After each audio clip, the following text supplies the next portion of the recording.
April 15th, good day to remember. Yeah. 1927. My great-great-grandfather was a teamster for Judge Cushing when they came from Vermont to Fredonia.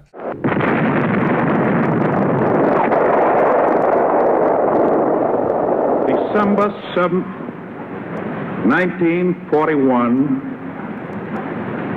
a date which will live in infamy. Principal, I was still going to Forestville at that time. Our principal came into the study hall where I was and with tears in his eyes and made the announcement because he'd been a World War I veteran. And of course, naturally, it upset him. So you graduated in 1944 from Fredonia? In November, I went up to Buffalo and enlisted. And listed when in what service? The Army. Army. They were offering a program for ones that wanted to have the Army, should we say, pay for some college. It was called ASTRP, Army Specialized Training Program, Reserve Program. Camp Landing, Florida. You do? Well, at that time, the military was using just replacements. So we were part of the replacement. And of course, by the time I went overseas, the Army was, or the war was over. Pulled out of Camp Rhodes, Virginia, in November. Rode a hurricane all the way across. Oh my gosh. Talk about that. Talk about the hurricane. Well, I was one seasick boy. What boat were you on? Do you remember? I can write on it tip of my tongue. I can't think of it right now. But for riding out a hurricane, it was probably the best boat to be on. It had formerly been a German luxury liner. The Germans took it over and used it as a supply ship for the Spee. When we sunk the Spee, this sought refuge in Brazil. Brazilian government confiscated it and sold it to us, and we turned it into a troop ship. So it was a boat that was made for passenger comfort. So riding out that storm, if you want to call it, helped as much as it could. My bunk, if you'd wanted to call it a bunk, was right and I was on the bottom. There was 6 high, and I had the bottom one right by an air shaft. So I had some fresh air coming in right at my head all the time, which helped. How long did it last? 7 days. Came in at Le Havre, France. The truck to Dieppe, where I boarded a train and wound up in Nuremberg.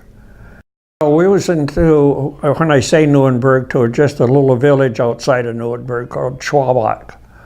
And so as far as getting in a downtown Nuremberg, I didn't, but I was able to get over and see the stadium where Hitler held some of his speeches and so on. And I was,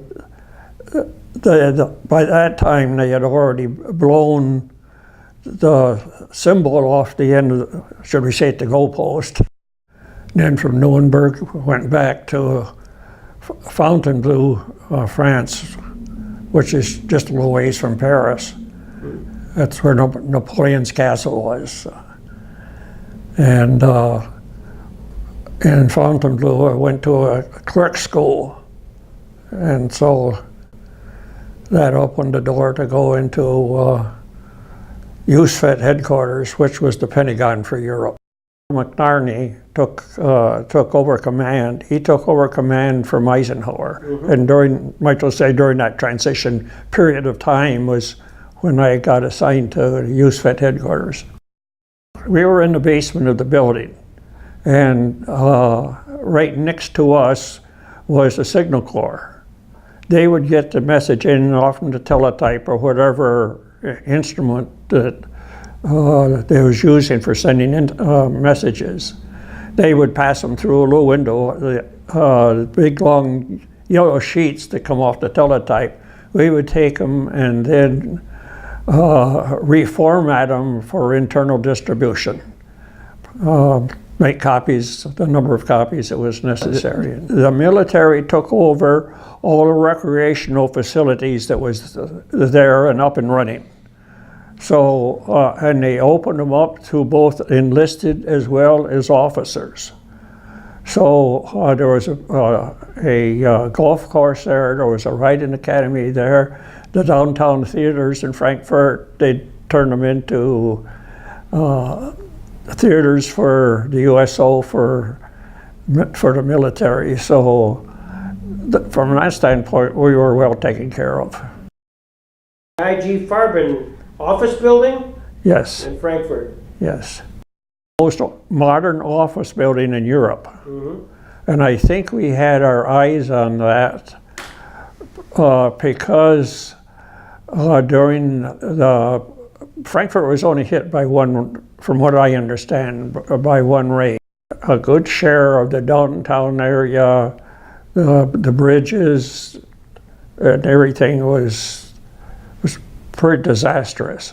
But there wasn't a window broken out in the office building. Rumor has it that during World War II, General Eisenhower wanted this building as his headquarters so much, he gave specific orders not to bomb it. His chief of staff, General Beadle Smith, did make sure that Frankfurt would be in the American zone of occupation so that they could use this building after the war. How long were you stationed then in Frankfurt? About a year. And then from there, what happened? They gave me the opportunity to come back home. Say underground resistance after the war was over. And when I was standing guard one night, because even while I was waiting to be reassigned, we had to take our turns at guard duty and that kind of thing. And we had a Jeep come in with 17 bullet holes in the side of it, and the driver never got a scratch. Oh my gosh. What they did, and most all the Jeeps had what they called a cable cutter. It was a piece of angle iron welded to the front bumper. So if there was a wire strung across the road, that would cut it. And of course, that's what triggered off the burp gun. And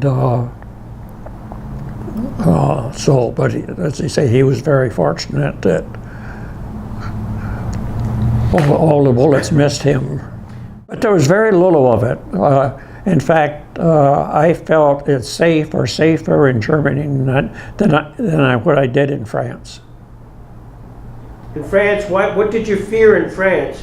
Well, we had a contingent of Moroccans that were stationed very close to our, should we say, encampment. And,